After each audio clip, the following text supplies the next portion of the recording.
বাঘ খেত শিয়ালের ছানা। এক শিয়াল আর এক শিয়ালনি ছিল। তাদের 3টি ছানা ছিল, কিন্তু থাকবার জায়গা ছিল না। তারা ভাবলে, ছানাগুলোকে এখন কোথায় রাখি? একটা গর্ত না হলে তো এরা বৃষ্টিতে ভিজে মারা যাবে। তখন তারা অনেক খুঁজে একটা গর্ত বার করলে, কিন্তু গর্তের চারধারে দেখলে খালি বাঘের পায়ের দাগ।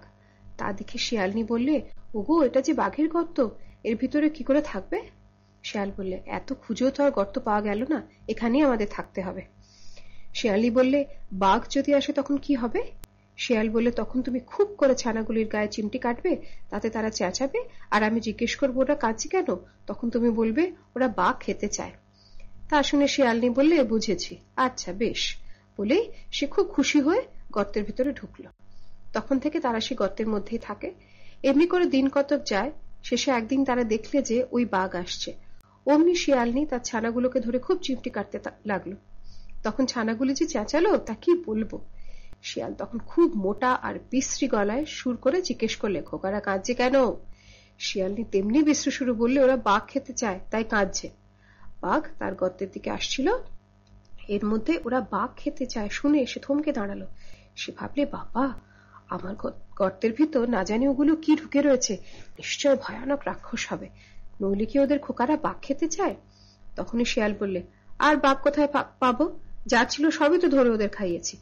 তাতে শিয়ালনি বললে, তা বললে কি হবে? যেমন করে পারো একটা বাঘ ধরে আনো, নইলে খোকারা কিছুতেই থামছে না। বলে সে ছানাগুলোকে আরো বেশি করে চিমটি কাটতে লাগলো।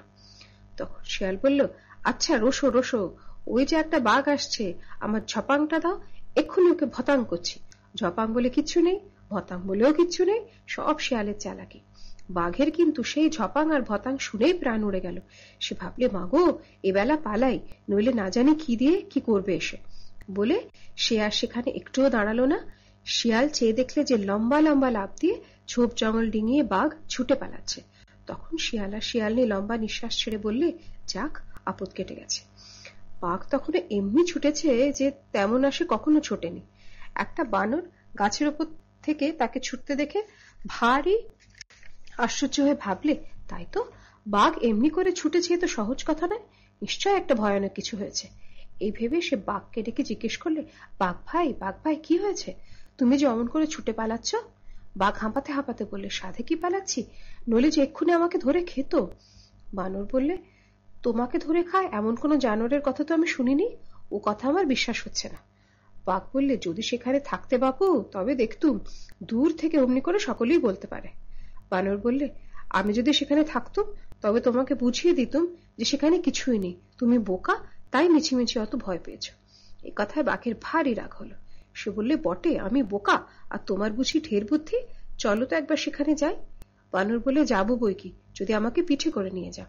বাঘ বলে, তাই সই, আমার পিঠে চড়েই চলো। এই বলে সে বানরকে পিঠে করে আবার গর্তের দিকে নিয়ে চলল। শিয়াল আর শিয়ালনি সবে ছানাদের শান্ত করে একটু বসেছে, আর অমনি দেখে বানরকে পিঠে করে বাঘ আবার আসছে। তখন শিয়ালনি তাড়াতাড়ি ছুটে গিয়ে আবার ছানাগুলোকে চিমটি কাটতে লাগলো। ছানাগুলিও ভূতের মতো চেঁচাতে শুরু করলো। তখন শিয়াল আবার সেরকম শুরু করে বললে, আরে থামো থামো, অত চেঁচিও না, অসুখ করবে। শিয়ালনি বললে, আমি বলছি, যতক্ষণ না একটা বাঘ এনে এদের খেতে দেবে ততক্ষণ এরা কিছুতেই থামবে না। শিয়াল বললে, আমি যে ওদের মামাকে বাঘ আনতে পাঠিয়েছি, এক্ষুনি সে বাঘ নিয়ে আসবে, তোরা থাম। তারপর একটু চুপ করে সে আবার বললে, ওই ওই ওই যে তোদের বাঁদর মামা একটা বাঘ ধরে এনেছে, আর কাঁদিস নে, শিগগির ঝপাংটা দিয়ে ভতাং করি। বানরের এতক্ষণ খুব সাহস ছিল, কিন্তু ঝপাং আর ভতাংয়ের কথা শুনে আর সে বসে থাকতে পারল না। সে এক লাফে একটা গাছে উঠে দেখতে দেখতে কোথায় পালিয়ে গেল। আর বাঘের কথা কি আর বলবো, সে যে সেখান থেকে ছুট দিল, দুদিনের মধ্যে আর দাঁড়ালোই না। তারপর থেকে আর শিয়ালদের কোনো কষ্ট হয়নি, তারা মনের সুখে সে গর্তে থেকে দিন কাটাতে লাগলো।